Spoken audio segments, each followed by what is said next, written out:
हमारे लिए एनवायरनमेंट ये आर्टिकल ऑफ फेथ है। ये कन्वीनियंस के कारण करने का हमारा काम नहीं है, हम ये मानते हैं। हम एक्सप्लॉइटेशन ऑफ नेचर में विश्वास नहीं करते हैं। नमस्कार दोस्तों, आज मैं आप लोगों के साथ एक ऐसा सच साझा करने वाला हूं जिसे हम लोग जानते हुए भी अनदेखा कर रहे हैं और जिसे हमारी सरकारें हर चुनाव में भूल जाती हैं, जिसके परिणाम स्वरूप हमें और आम जनता को उसके दुष्प्रभाव और दुष्परिणाम भुगतने पड़ रहे हैं। ये सच है भारत का प्रदूषण, पॉल्यूशन इन इंडिया, जहां सांस लेना अब धीरे धीरे जहर निकलने जैसा होता जा रहा है। और ये जहर हर साल कितने लोगों को मार रहा है, आइए जानते हैं डिटेल में।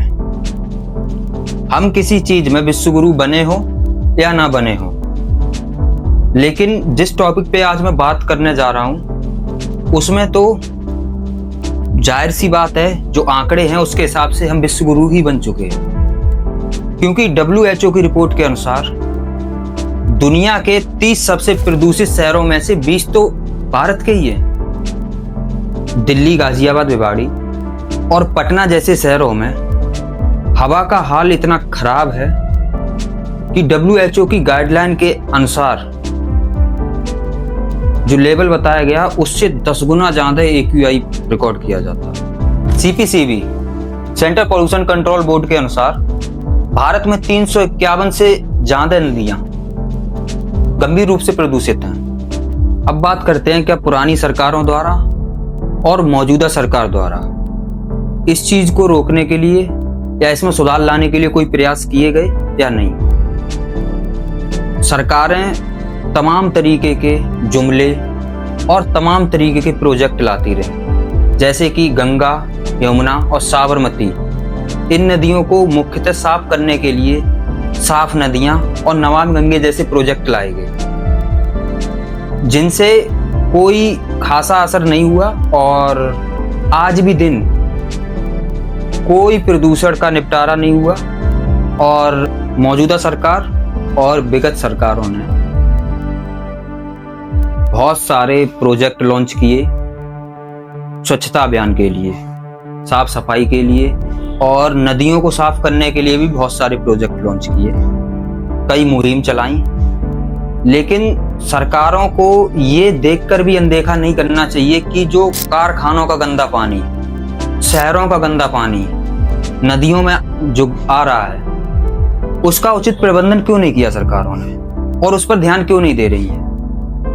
ये एक मोनोपोली है जनता को मूर्ख बनाने की, अपने उद्योगपति मित्रों को और उद्योगपति अपने खास लोगों को फायदा पहुंचाते रहना और जनता को अंधा बनाते रहना। अब बात करते हैं वेस्ट पॉल्यूशन की। भारत लगभग हर साल 6 करोड़ टन से ज्यादा कचरा पैदा करता है, जिसका केवल 20% भाग का ही सही निस्तारण हो पाता है। बाकी कचरा हमारी गलियों, नालों और नदियों में वापस आकर हमें ही बीमार करता है। भारत में मुख्य प्रदूषण है वायु प्रदूषण, जिसकी वजह से हर साल सबसे ज्यादा लोग अपनी जान गंवा रहे हैं।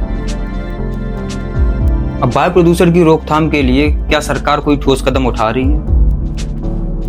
क्या सरकार द्वारा कोई ऐसी मुहिम या ऐसे कोई प्रोजेक्ट लॉन्च किए गए जो वायु प्रदूषण की रोकथाम में मदद कर सकें?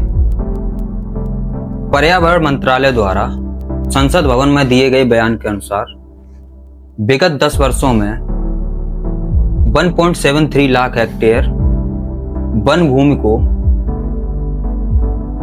गैर वन कार्यों के लिए डाइवर्ट किया गया। मध्य प्रदेश, उड़ीसा, अरुणाचल प्रदेश, छत्तीसगढ़ और उत्तर प्रदेश, इन राज्यों में सबसे ज्यादा वनों को साधारण भूमि में बदला गया। इतनी बड़ी मात्रा में वनों को काटने के 2 प्रमुख कारण खनन और उद्योग हैं। खनन और उद्योगों के लिए वनों की अनावश्यक कटाई। जब हम रिसर्च करते हैं, देखते हैं कि ये क्यों किया गया और किसके लिए किया गया, तो खनन और उद्योगों के लिए जो वनों की कटाई की गई है वो खदानी के लिए ही की गई। इसका एक तात्कालीन उदाहरण बिहार में देखने को मिला, जहां सरकार ने लगभग 1030 एकड़ जमीन ₹1 सालाना के किराए के हिसाब से खदानी को दे। उस पर जब एक जागरूक और जिम्मेदार पत्रकार ने आवाज उठाई तो उसका मुंह बंद करने के लिए उसको उठा के जेल में डाल दिया। आखिर गोदी मीडिया तो इस चीज को दिखाएगी नहीं, और गोदी मीडिया सच कब बोलती ही कब है। क्या आपको पता है दोस्तों, कुछ चुनिंदा उद्योगपतियों को फायदा पहुंचाने के लिए कितने लोगों को हमारे देश में अपने जान की बलि देनी पड़ती।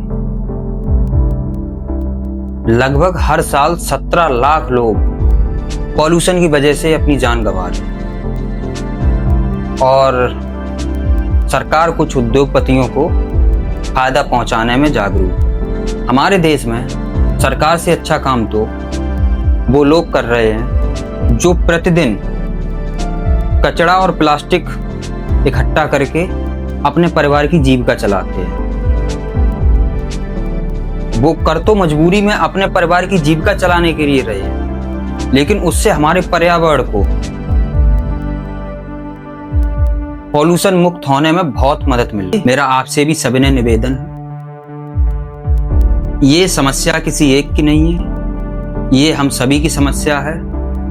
तो हम सबको भी जागरूक होना पड़ेगा, हम सबको आगे आना पड़ेगा। हम सब जब अपने अपने घर से शुरुआत करेंगे तो घर मिला के और परिवार मिला के ही एक पूरा देश बनता है, एक नेशन बनता है। जब हम जागरूक होंगे तो हमें देख के और भी लोग जागरूक होंगे, और भी लोग सीखेंगे। तो आपसे निवेदन है कि अपने आसपास और अपने घरों में स्वच्छता रखें और रिसाइकिल प्रक्रिया को अपनाएं। धन्यवाद। दोस्तों, अगर आपको मेरे द्वारा दी गई जानकारी और मेरा विश्लेषण अच्छा लगता है तो मेरा मनोबल बढ़ाने के लिए चैनल को सब्सक्राइब करें, वीडियो को लाइक करें और अपनी राय कमेंट बॉक्स में ज़रूर बताएं। और कमेंट बॉक्स में ये भी बताएं मैं अपनी वीडियो में क्या सुधार ला सकता हूं और अपने आप में क्या सुधार ला सकता हूं। धन्यवाद।